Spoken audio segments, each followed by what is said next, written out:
जय श्री कृष्ण। राधे राधे। श्री हरिदास माघ मास मातम्य का 19वां अध्याय।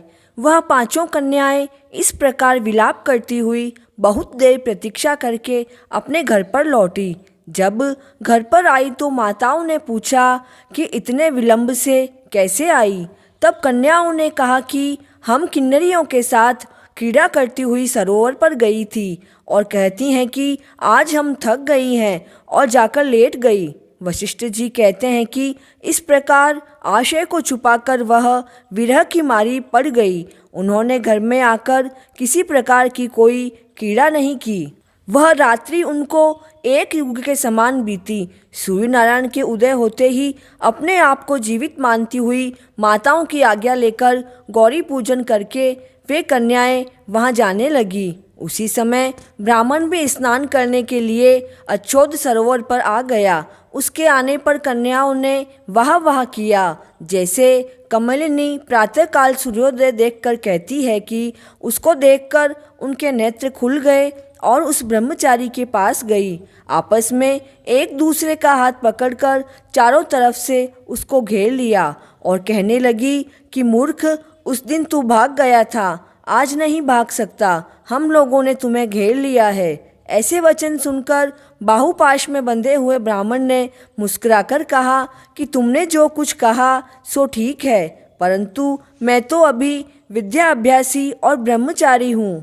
पंडित को चाहिए कि जिस आश्रम में रहे उसके धर्म का पालन करे। इस आश्रम में मैं विवाह करना धर्म नहीं समझता। अपने व्रत का पालन करके और गुरु की आज्ञा पाकर ही मैं विवाह करूँगा, पहले नहीं कर सकता। यह बात सुनकर वह कन्याएं इस प्रकार बोली जैसे वैशाख मास में कोयल बोलती है, और वह कहने लगी कि धर्म से अर्थ और अर्थ से काम और काम से धर्म के फल का प्रकाश होता है। हम काम सहित धर्म की अधिकता से आपके पास आई हैं, सो आप पृथ्वी के सारे भोगों को भोगिए। उस ब्राह्मण ने कहा कि तुम्हारा वचन सत्य है, किंतु मैं अपने व्रत को समाप्त करके ही विवाह कर सकता हूँ, पहले नहीं कर सकता।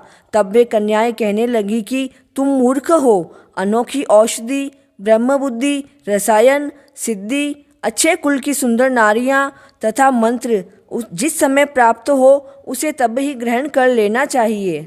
ऐसे कार्य को टालना अच्छा नहीं है। केवल भाग्य वाले पुरुष ही प्रेम से पूर्ण अच्छे कुल से उत्पन्न स्वयं वर चाहने वाली कन्याओं को प्राप्त होते हैं। कहाँ हम अनोखी सुंदर नारियां और कहाँ आप तपस्वी बालक। यह बेमेल का मेल मिलाने में विधाता की चतुराई है। इस कारण आप हम लोगों के साथ गंधर्व विवाह कर लें। इनके ऐसे वचन सुनकर उस धर्मात्मा ब्राह्मण ने कहा कि वृत्ति रहकर इस समय मैं विवाह नहीं करूँगा, मैं स्वयंवर की इच्छा नहीं करता। इस प्रकार यह वचन सुनकर उन्होंने एक दूसरी का हाथ छोड़कर उसको पकड़ लिया। सुशील और सुरसुरा ने उसकी भुजाओं को पकड़ लिया। सुतारा ने आलिंगन किया, परंतु फिर भी वह ब्रह्मचारी विकार रहित तथा काम की बाधा से पीड़ित नहीं हुआ, और फिर उसने क्रोधित होकर उनको श्राप दिया कि तुम डायन की तरह मुझसे चिपटी हो, इस कारण तुम पिशाचिनी हो जाओ। ऐसे श्राप देने पर वह उसको छोड़कर अलग खड़ी हो गई। उन्होंने कहा कि हम निरपराधियों को वृथा क्यों श्राप दिया, तुम्हारी इस धर्मज्ञता पर धिक्कार है।